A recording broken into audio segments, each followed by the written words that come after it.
حضرت آپ تو اللہ کے ولی ہیں، آپ تو بزرگ ہیں، گھر بیٹھ کے ذکر کریں، اللہ اللہ کریں۔ فرمایا سنو، میرے نبی کی عزت پہ حملہ ہوا ہے، میں گھر بیٹھ جاؤں، مجھ سے ایسی بغیرت فقیری نہیں ہوتی۔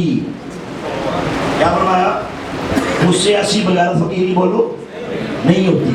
تو پتہ لگ گیا جب آمینہ کے لال کی ناموس پہ حملہ ہوگا، ختم نبوت پہ حملہ ہوگا، اس حملے کو روکنا، ان کے خلاف کام کرنا، ختم نبوت کا پہرا دینا، علماء فرماتے ہیں افرض ہے، سارے فرائض سے بڑھ کے فرض ہے۔ ختم نبوت پہ آج کس طریقے سے حملہ کیا جا رہا ہے میں تفصیلات میں نہیں جانا چاہتا۔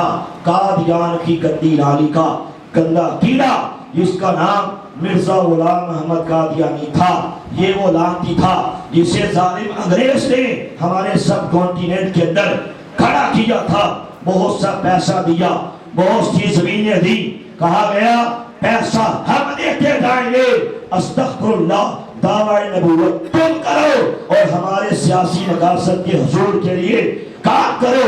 وجہ یہ تھی، کہا اس کے بعد اعلان کرو اللہ نے تجھے وحی کی ہے کہ انگریزوں کے خلاف جہاد کرنا حرام ہے، اس طرح ہم آرام سے اپنی حکومت کریں گے، کوئی ریاکشن نہیں ہوگا۔ اس لیے کھڑا کیا، انگریز نے سیاسی مقاصد کے حصول کے لیے کھڑا کیا۔ میرے پاس ڈیٹیل کا ٹائم نہیں، مگر میں آپ کو بتاتا کہ ظالم انگریز کیسے ہمارے بڑے صغیر آیا تھا، کیسے سونے کی چڑیا سمجھ کے یہاں پہ ایسٹ انڈیا کمپنی کے نام سے آیا تھا، پھر کیسے مغل بادشاہوں سے حکومت کو چھینا گیا، کیسے مار مار کے سروں کو پھوڑا گیا، مار مار کے ٹانگوں کو توڑا گیا۔ دلی کے چاندنی چوک سے لے کے پشاور تلک کوئی ایک درخت بھی ایسا نہیں تھا جس درخت کے ساتھ کسی عالم دین کی لاش کو نہیں لٹکایا گیا۔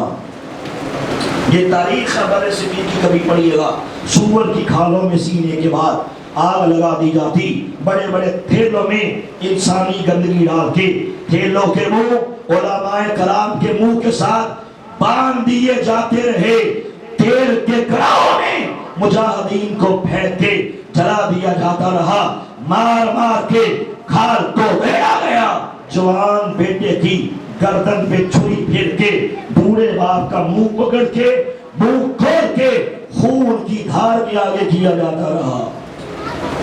یہ ہمارے ساتھ یہ کچھ کیا جا چکا ہے۔ آخر پھر پکار کیا ہوتا ہے، انگریز ایک بیوروکریٹ جو لندن میں تھا جس کا نام W ہنٹر تھا، اسپیشلی یہ اسائنمنٹ دے کے اسے بڑے صغیر بھیجتے ہیں کہ جاؤ ہمیں وہ سلوشن پیش کرو کس طریقے سے مسلمانوں کو تباہ و برباد کر سکتے ہیں۔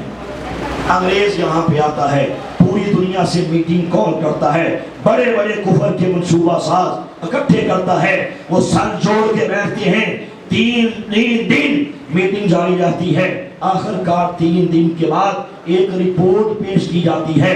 وہ رپورٹ آج بھی انڈیا آفس لائبریری لندن وہاں پہ موجود ہے، ہم نے وہاں سے لیا، اس کی کاپیز لی، دنیا بھر کے اندر ہم نے اس کو وائرل کیا کہ یہ دیکھو ہم مسلمانوں کے ساتھ کتنا بڑا کھلواڑ کیا گیا۔ اس میں یہی لکھا تھا کہ مسلمانوں کو تباہ و برباد کرنے کے لیے 2 کام کرنے پڑیں گے۔ نمبر 1، انہی میں سے ایک بندے کو ڈی ٹریک کرو، پیسہ دو، جائیداد دو، جو دو چاہیے اس کو پرووائڈ ہم کریں گے۔ اس کے بعد وہ کہے میں اللہ کا نبی ہوں، اللہ کا رسول ہوں، اللہ نے مجھے یہ وحی کی ہے، آج کے بعد انگریزوں کے خلاف جہاد نہیں کرنا۔ اس طرح آرام سے ہم حکومت کرتے رہیں گے، کوئی ریاکشن نہیں ہوگا۔ یہاں سے پھر 3 بندوں کا انٹرویو کیا گیا، 2 نے انکار کر دیا، تیسرا قادیان کی گندی نالی کا گندا کیڑا، یہ غدار ابن غدار، مکار ابن مکار نام تھا، مرزا غلام محمد قادیانی، دولت کا حریص تھا، منافقت کا مریض تھا۔ کہا اچھا دعویٰ نبوت کرنا ہے، تم پیسے دو، جائیداد کے ڈھیر لگاؤ، اللہ کے نبی کی ختم نبوت کے تاج و تخت پہ نعوذ باللہ میں حملہ کروں۔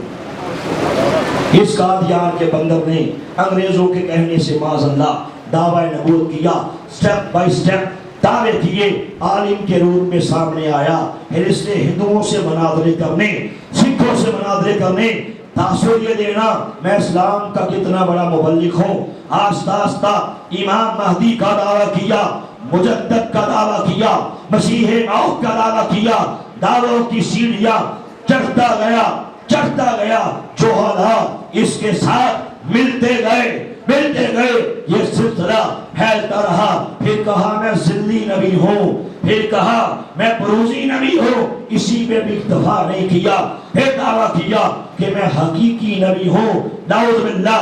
اس کے بعد کائنات کا بدترین کفر بکا، اس نے کہا سنو، جب اللہ نے دیکھا ہر طرف فسق و فجور ہے، ہر طرف بے چینی ہے، ہر طرف اضطراب ہے، ہر طرف انسانیت کے ہاتھوں لٹ رہی ہے، زنا ہو رہی ہے، ہر طرف ٹینشن ہے، ہر طرف پریشانی ہے، اللہ کو دنیا پہ ترس آ گیا، اللہ نے ایک نیا نبی دنیا میں بھیجنا چاہا۔ پھر کہتا ہے کہ نعوذ باللہ، اللہ نے کہا میں تو قرآن پاک کے اندر ختم نبوت کا اعلان کر چکا ہوں۔ کہتا اب اگر اللہ کوئی نیا نبی بھیجتا، اللہ کی بات میں خود زیادہ تھی، اللہ نے تو کہہ دیا کہ محمد کے بعد اب کوئی اور نبی پیدا ہو سکتا۔ کہا اللہ نے ایک ایسا کام کیا، نعوذ باللہ سام بھی مر گیا، لاٹھی بھی نہ ٹوٹی، نقل کفر نباشت۔ میرے پاس مرزا قادیانی قذاب کی یہ ایک کتاب ہے، اس کا نام ہے روحانی خزائن، جو کہ ریکارڈنگ چل رہی ہے، بچے بھی سن رہے ہیں، آپ کو پتہ ہونا چاہیے قادیانیت کا ریئل فیس کیا ہے۔ آپ یوں کہہ لیجئے میں ہزاروں کتابوں کا نچوڑ یہ چند جملوں میں آپ کے سامنے پیش کر رہا ہوں، ایک ایک جملہ بڑے غور سے سنیں، انشاءاللہ آپ کے بہت کام آئے گا۔ لوگ پوچھتے ہیں کہ واٹ از قادیانیت، قادیانیت ہے کیا؟ ہم نے دیکھا ہے، میں نے پورے پاکستان میں 100 سے زیادہ بار ایسوسیشنز کے اندر ختم نبوت کے پروگرامز کیے، بڑے بڑے ججوں کو جا کے یہ ختم نبوت کا مسئلہ سمجھایا، بڑے بڑے لائرز کو جا کے ختم نبوت کا مسئلہ سمجھایا، بڑے بڑے بیوروکریٹس کو جا کے ختم نبوت کا مسئلہ سمجھایا۔ اب تک پورے پاکستان میں ہائی کورٹس کے اندر ختم نبوت کے پروگرام کر چکا، اور 100 سے زائد بار ایسوسیشنز کے اندر یہ قوانین بنوا چکا ہو، پروردگار کے خاص کرم سے کہ ہر بار ممبر کے لیے ختم نبوت کا حلف نامہ پھر کرنا ضروری قرار دے دیا گیا ہے۔ آپ بلیو کرنا، جس کے سامنے جا کے میں نے یہ بات کی لوگ حیران ہو گئے۔ اب یہ 2 مہینے پہلے میں نے گوجرا باغ میں پروگرام کیا، جب پروگرام کیا وہاں پہ ڈپٹی کمشنر ڈاکٹر رضوان وہ بھی آیا، اور وہاں پہ ایڈیشنل سیشن جج محمد جوید اکرم بیٹو وہ بھی بالکل اوپر سائڈ پہ بیٹھے تھے۔ میں نے جب 1 گھنٹے کی سپیچ کی، وہاں آگے بیٹھا، کھانا لگ گیا، مجھے جج صاحب نے کہا سنیے، جو میرے والد صاحب تھے نا اکرم بیٹو، کہتے ہیں وہ لاہور ہائی کورٹ کے جج تھے، سینئر جج تھے، کہا میں ان کا بیٹا ہوں، ہمارا گھر فیملی ایک مذہبی فیملی ہے، کہا لیکن سنیے یہ جو باتیں آپ نے کی ہے اس سے پہلے مجھے پتا نہیں تھا، آپ نے آنکھیں کھول دی کہ قادیانی کائنات کے کتنے بڑے کافر ہیں۔ یہودی چھوٹا کافر ہے، قادیانی بڑا کافر ہے، عیسائی چھوٹا کافر ہے، قادیانی بڑا کافر ہے۔ میں نے کہا کائنات کے سب سے بڑے کافر ہیں، اس لیے باتوں کو غور سے سنیے۔ یہ کتاب میرے پاس ہے، روحانی خزائن، جلد نمبر 18، لکھنے والا پکڑنے والا یہ مرزا قادیانی قذاب ہے۔ ربوہ سے کتاب پرنٹ ہوئی، اور قادیانیوں کی آفیشل ویب سائٹ alislam.org اس میں یہ کتاب موجود ہے، جس کا جی چاہے وہاں جا کے بھی دیکھ سکتا ہے۔ اس کتاب کے اندر پیج نمبر ہے 207۔ اس مردود نے قرآن پاک کی سورہ فتح کی آخری آیت مبارکہ لکھ کے سنیے کیا کہا ہے۔ کہتا ہے اللہ تعالیٰ نے مجھے یہ وحی کی ہے، محمد رسول اللہ والذین معہ اشداء علی الکفار رحماء بینہم کہتا ہے اب یہ قرآن کی آیت ہے، سورہ فتح کی آخری آیت مبارکہ ہے، کہتا ہے اس وحی الہی میں اللہ نے میرا نام محمد رکھا ہے، رسول بھی۔ کہتا اللہ نے ایسا کام کیا کہ سام بھی مر گیا، لاٹھی بھی نہ ٹوٹی، اللہ نے محمد کی روح ہی نکال دی گنبد خضرا سے، قبر انور سے، جسم اقدس سے روح نکال کے کہا قادیان کے اندر اللہ نے میرے اندر انٹر کر دی۔ استغفر اللہ۔ کہتا ہے اس لیے یہی کتاب ہے۔ آگے چل کے بکواس کرتا ہے، کہتا ہے سنیے، کہتا ہے میں بروزی طور پر وہی نبی خاتم الانبیاء ہوں جو آج سے 1400 سال پہلے دنیا میں آئے، اب دوبارہ کہتا ہے میرے روپ میں آ گئے۔